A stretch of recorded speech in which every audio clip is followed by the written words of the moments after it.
Hello friends, आज की video मैं लेके आई हूँ स्टेट फॉर्मेशन के ऊपर। ठीक है, 1956 के बाद जो भी इंडिया में स्टेट का रिफॉर्मेशन हुआ था तो उनको मैं यहाँ पे कवर करने वाली हूँ, क्योंकि अभी क्या हो रहा है, अभी रिसेंटली ये सारे क्वेश्चंस वापस से पूछे जा रहे हैं। ठीक है, कि जैसे कि महाराष्ट्र और गुजरात ये कब बने थे। ठीक है, महाराष्ट्र कब बना था गुजरात से अलग होके। ठीक है, तो ये सारे ऐसे क्वेश्चंस पूछे जा रहे हैं, तो मैंने उसी के ऊपर एक बहुत छोटी सी वीडियो बनाई है। ओके, तो अब ये जो मैप देख रहे हैं, ये जो मैप है आपका 1956 का। तो यहाँ पर आप देख पा रहे होंगे कि यहाँ पर ना आपका महाराष्ट्र और जो गुजरात वाला जो एरिया है वो एक ही है। देखो, बॉम्बे और जो महाराष्ट्र वाला एरिया है ना, बॉम्बे और गुजरात वाला, वो एक ही है। ठीक है, प्लस उत्तराखंड और यूपी वाला एरिया एक ही है ना। आप देख रहे होंगे ना, यहाँ पर छत्तीसगढ़ है ना, यहाँ पर झारखंड है। मतलब 1956 के टाइम पे जब तक आपका रीऑर्गेनाइजेशन नहीं हुआ था स्टेट्स का, तब तक ऐसा मैप था। ठीक है, तो हम देखते हैं कि वापस से कब स्टेट कौन सा फॉर्म हुआ। फर्स्ट है आपका, जैसे कि आप देख रहे हो कि जो नए स्टेट का जो क्रिएशन है वो हम देख रहे हैं। अच्छा, जो नए स्टेट बने थे वो किस बेसिस पे बने थे? वो आपके बने थे लैंग्वेज और कल्चरल डाइवर्सिटी के बेसिस पे। जैसे कि अगर मैंने बोला, जैसे कि आपको आगे समझ में आ जाएगा। ठीक है, बस इतना याद रखना है कि उनका बेसिस क्या था, लैंग्वेज और कल्चर डाइवर्सिटी। ठीक है, तो इसलिए जो स्टेट थे उनको डिवाइड कर दिया था। ठीक है, अच्छा, जैसे फर्स्ट मैं बात करती हूँ आपका महाराष्ट्र और गुजरात का। तो महाराष्ट्र और गुजरात ये दोनों ही कैसे थे, बाइलिंगुअल स्टेट थे। ठीक है, जैसे कि अगर मैं बात करती हूँ मराठी स्पीकिंग जो लोग थे, जो मराठी जो लोग बोलते थे, उनको कर दिया था अलग, और जो गुजराती लोग बोलते थे उनको कर दिया था अलग। मतलब जो मराठी बोलते थे उनको कर दिया था आपका महाराष्ट्र वाले स्टेट में, और जो गुजराती बोलते थे उनको कर दिया था गुजरात में। ठीक है, तो अच्छा, तो महाराष्ट्र और गुजरात अलग अलग कब हुए थे? 1960 में। आपको ये डेट याद रखनी है, 1960 में। ठीक है, ये आपको याद रखना है। ओके, नेक्स्ट मैं बात करती हूँ दादरा एंड नागर हवेली। ठीक है, दादर एंड नागर हवेली, आपको पता है कि जब तक ये हमारे इंडियन टेरिटरी में शामिल नहीं हुआ था, उससे पहले तक यहाँ पर कौन कौन रूल करते थे, कौन शासन करते थे? पोर्तुगीज शासन करते थे। तो जो पोर्तुगीज थे उन्होंने 1954 तक किया था। उसके बाद इंडिया का ये एज अ बोल सकते हो कि मतलब ये एक्वायर्ड टेरिटरी के फॉर्म में था, लेकिन फाइनली इंडिया ने 1961 में इसको अपने शासन में शामिल कर लिया था। ठीक है, तो कौन से एक्ट, कौन से अमेंडमेंट के थ्रू किया था? ये भी आ सकता है कि दादरा एंड नागर हवेली को कौन से अमेंडमेंट के थ्रू, कौन से कॉन्स्टिट्यूशनल अमेंडमेंट के थ्रू अपने इंडियन टेरिटरी में शामिल किया था? वो है आपका 10th constitutional amendment act 1961। Okay, next मैं बात करती हूँ Goa and Daman and Diu. ठीक है, तो गोवा, दमन एंड दीव, ये भी आपको पता है ये भी क्या थे, ये भी पोर्तुगीज़ यहाँ पर रूल करते थे, यहाँ पर शासन करते थे। कब तक? 1961 तक। ठीक है, तो ये पता होना चाहिए। फिर क्या हुआ कि 12th कॉन्स्टिट्यूशन अमेंडमेंट के थ्रू इंडिया ने अपनी यूनियन टेरिटरी में इसको शामिल कर लिया। इंडिया ने अपने जो उसकी यूनियन टेरिटरी है, मतलब जो उसके शासित प्रदेश थे, उसमें इसको शामिल कर लिया 12th कॉन्स्टिट्यूशन अमेंडमेंट के थ्रू। लेकिन बाद में क्या हुआ कि 1987 में गोवा भी अलग हो गया। किससे? दमन एंड दीव से। तो गोवा एक अलग बन गया, दमन एंड दीव अलग बन गया।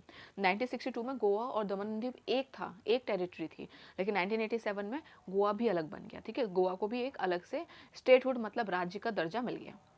ओके, नेक्स्ट मैं बात करती हूँ पुडुचेरी। तो पुडुचेरी भी क्या था? पुडुचेरी पे फ्रेंच लोग शासन करते थे। ठीक है, तो ये क्या है पुडुचेरी, आप देखोगे मैप में, तो यहाँ पे क्या है, कराईकल है, माहे है, यनम है और पुडुचेरी है। ठीक है, तो ये चार जो छोटे छोटे जो टेरिटरीज हैं उनको हम मिला के बोलते हैं पुडुचेरी। ठीक है, तो पुडुचेरी को फाइनली 14 कॉन्स्टिट्यूशन अमेंडमेंट एक्ट 1962 में इसको इंडियन टेरिटरी में शामिल किया गया। ठीक है, कब? 1962। कौन सा अमेंडमेंट? 14।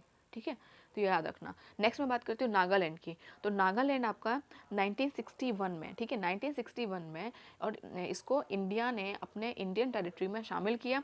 लेकिन जो आपका एक अलग स्टेट बना वो बना आपका 1963 में। ठीक है, कब? 1963 में।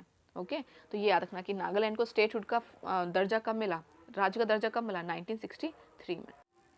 है ना, यहाँ तक समझ में आ गया। नेक्स्ट मैं बात करती हूँ हरियाणा, चंडीगढ़ और हिमाचल प्रदेश की। ठीक है, तो हरियाणा, चंडीगढ़ और हिमाचल प्रदेश, इन तीनों का आपको याद रखना है। ठीक है, जैसे अगर मैं सबसे पहले बात करती हूँ तो पंजाब, तो पंजाब आपका 1966 में अलग हुआ था। ठीक है, उसके बाद क्या हुआ था? हरियाणा। ठीक है, हरियाणा आपका कब अलग हुआ था? अच्छा, हरियाणा, ये पंजाब और हरियाणा का पता होगा कि यहाँ पे क्या था, सिख का एक अलग से था कि भाई हमें, जो पंजाबी सभा जो थी उन्होंने बोला था कि भाई हमें अपना एक अलग से चाहिए, जो पंजाबी लोग बोलते हैं उनके लिए। ठीक है, जो पंजाबी लोग बोलते हैं उनके लिए हमें एक अलग से राज्य चाहिए, और जो हिंदी लोग बोलते हैं उनके लिए अलग राज्य चाहिए, मतलब हरियाणा चाहिए। तो इस बेसिस पर 1971 में अच्छा, और 1971 में क्या हुआ कि हिमाचल प्रदेश को भी अलग करने की मांग उठी, तो इस तरीके से आपका ये बना। ठीक है, नेक्स्ट मैं बात करते हैं मणिपुर, त्रिपुरा और मेघालय। ये कब बने थे आपके 1972 में। 1972 में आपके नॉर्थ ईस्ट में एक बहुत बड़ा चेंज हुआ, जिस वजह से क्या हुआ कि मणिपुर, त्रिपुरा और आपका मेघालय का फॉर्मेशन हुआ। मणिपुर आपका बना आपका 19वां राज्य, त्रिपुरा बना 20वां राज्य और मेघालय बना 21वां राज्य। ठीक है, ये पता होना चाहिए कौन सा अमेंडमेंट के थ्रू, 22nd अमेंडमेंट एक्ट के थ्रू। तो ये आपको डेट प्लस आपको ईयर याद रखना है। नेक्स्ट मैं बात करती हूँ सिक्किम। सिक्किम बहुत बार पूछा गया है। सिक्किम का ऐसे आता है कि फुल फ्लैग स्टेट का दर्जा कब मिला, ठीक है, या फिर एसोसिएट स्टेट कब बनाया गया। ठीक है, तो फुल फ्लैग मतलब होता है कि पूरा एक स्वतंत्र राज्य का। ठीक है, तो वो आपका मिला था 35th कॉन्स्टिट्यूशन अमेंडमेंट एक्ट 1974 में। ठीक है, ये पता होना चाहिए 1974 में। ठीक है, ये आपको पता होना चाहिए। ठीक है, 1974 यहाँ तक आपको समझ में आ गया होगा। प्लस यहाँ पे क्या था कि कुछ एक और ऐसे आर्टिकल की बात करें तो यहाँ पे 371F आर्टिकल भी है, जो कि आपका असम के लिए बना हुआ है। ठीक है, 371F ये याद रखना, 371F आर्टिकल जो है वो असम के लिए है। ये भी मैं आर्टिकल आपको कवर करा दूंगी एक सेपरेट वीडियो में। नेक्स्ट है मिजोरम, अरुणाचल और गोवा। ठीक है, तो गोवा का तो आपको पता ही है। मिजोरम और अरुणाचल की बात करते हैं तो मिजोरम और अरुणाचल का फॉर्मेशन हुआ था 1987 में। आपको पता है कि 1987 में मिजोरम, अरुणाचल और गोवा, गोवा कैसे बना था, क्योंकि दमन एंड दीव से अलग हुआ था 1987 में। तो ये डेट याद रखनी है आपको। ठीक है, गोवा दमन एंड दीव से अलग हुआ था तो 1987। नेक्स्ट मैं बात करती हूँ छत्तीसगढ़, उत्तराखंड एंड झारखंड। ये तीनों ही एक ही ईयर में इनका ये अलग हुए थे। कब, 2000 में। ठीक है, तो 2000 में ये अलग हुए थे। कौन कौन से स्टेट से अलग हुआ था, छत्तीसगढ़ आपका अलग हुआ था मध्य प्रदेश से, उत्तराखंड आपका अलग हुआ था यूपी से, और झारखंड अलग हुआ था बिहार से। तो ये पता होना चाहिए। ठीक है, तो इस तरीके से फॉर्मेशन हुआ था। लास्ट तेलंगाना। ठीक है, तेलंगाना आपको पता है कि तेलंगाना का कब हुआ था, 2014 में। ठीक है, किससे अलग हुआ था, ये आंध्र प्रदेश से। ये भी पता होना चाहिए। ठीक है, तो ये आपको पता होना चाहिए। अच्छा, एक और चीज़ मैं यहाँ पे बता दूँ कि सबसे पहला ये आ सकता है कि फर्स्ट लिंग्विस्टिक स्टेट कौन सा था, तो वो था आपका आंध्र प्रदेश। ठीक है, आंध्र प्रदेश कब बना था, 1953 में। लिंग्विस्टिक मतलब क्या होता है कि जो भाषा के आधार पर जिस राज्य का विभाजन हुआ था। ठीक है, भाषा के आधार पर जो राज्य पहले बार बना था वो भाषा क्या थी, तेलुगु। तेलुगु जो लोग बोलते थे उनके लिए फर्स्ट ऐसा स्टेट जो बना था भाषा के आधार पर वो था आंध्र प्रदेश। कब, 1953 में। ये पता होना चाहिए। ठीक है, तेलंगाना कब बन गया, 2014 में। अभी रिसेंटली करंट अफेयर का आपको ये तो सबको पता होगा, जम्मू कश्मीर एंड लद्दाख। तो ये कब बना आपका, 2019 में, है ना। जम्मू एंड कश्मीर अलग हो गया और लद्दाख अलग हो गया। ठीक है, ये आपको पता है।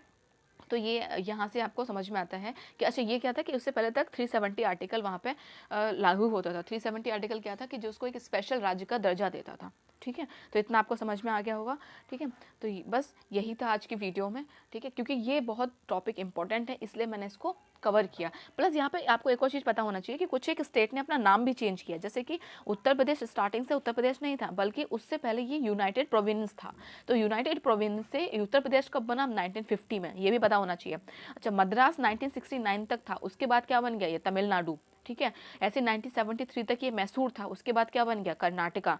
ठीक है, ऐसे लाक्षाद्वीप और ना मिनिकॉय और अमिनदीवी ये आइलैंड था, लेकिन इनको एकदम मतलब कलेक्टिवली क्या बोलने लगे, लक्षद्वीप, 1992 में। प्लस मोस्ट इंपॉर्टेंट क्या था कि कैपिटल हम बात करते हैं दिल्ली की। ठीक है, तो जो यूनियन टेरिटरी ऑफ दिल्ली थी उसको क्या बोला गया, national capital territory of Delhi, मतलब NCT दिल्ली। ठीक है, तो ये कब बोला गया था, 69th कॉन्स्टिट्यूशन अमेंडमेंट एक्ट के थ्रू। याद रखना, 69 कॉन्स्टिट्यूशन अमेंडमेंट एक्ट के थ्रू जो यूनियन टेरिटरी ऑफ दिल्ली थी उसको national capital territory of Delhi बनाया गया। ठीक है, 69 कॉन्स्टिट्यूशन अमेंडमेंट एक्ट 1991 में। ओके, और उसके बाद क्या हुआ, 2006 में क्या हुआ, जो उत्तरांचल जो बना था उत्तर प्रदेश से अलग होकर उसको क्या बोलने लगे, उत्तराखंड बोलने लगे 2006। और उसके बाद पौंडुचेरी को पुडुचेरी बोलने लगे। ठीक है, उसी ईयर में, सेम 2006 में ही। और अभी लेटेस्ट बात करती हूँ तो 2011, तो 2011 में आपका जो उड़ीसा था उसको ओडिशा बोलने लगे। ठीक है, उड़ीसा को ओडिशा बोलने लगे 2011 से। ठीक है, तो ये थे आपका कुछ एक इम्पॉर्टेंट फैक्ट जो मैंने इस वीडियो में कवर किए, और ये बहुत इंपॉर्टेंट है आपके सारे एग्जाम के लिए। होप आपको समझ में आए होंगे। अगर समझ में आए तो please like this video, share this video and do subscribe to my channel. Thank you so much.